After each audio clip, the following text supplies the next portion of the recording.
March 30. The kingdom and the cross. My kingdom is not of this world. If my kingdom were of this world, my servants would have been fighting, that I might not be delivered over to the Jews. But my kingdom is not from the world. John chapter 18, verse 36. When Jesus arrived in Jerusalem on the first Palm Sunday, he was a king on a donkey, a king without a palace, a king without a throne, a king with no apparent kingdom.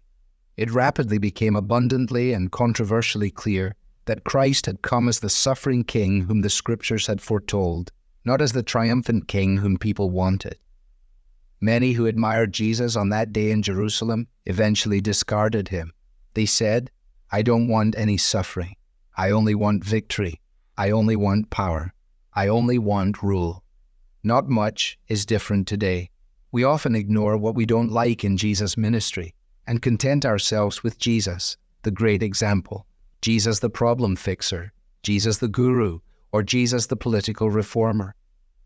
But God's kingdom centers on the cross. "I decided to know nothing among you," says Paul, "except Jesus Christ and Him crucified." In other words, we will never understand Jesus, never truly know Him, never really love Him, never actually be in His kingdom, until we understand that the entrance to and the heart of Christ's kingdom is His death and resurrection. It is the means by which we come into it, and the pattern by which we live in it.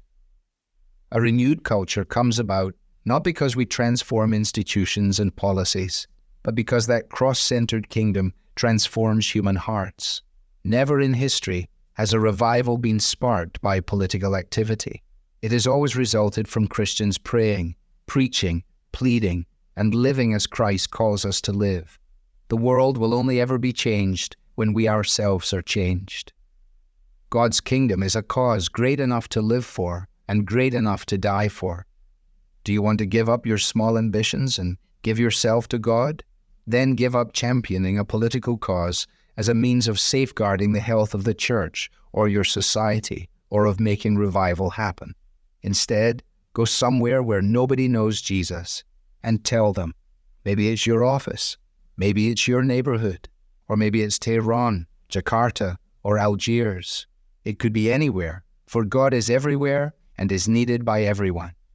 Give up living by the maxims of the systems of this world and follow the King who tasted death before He entered His glory. Believers have the immense privilege and the incredible challenge of offering the good news of God's kingdom to a society that fears death and knows little of true life. That is no easy commission, and heeding it may very well cost you dearly in this life.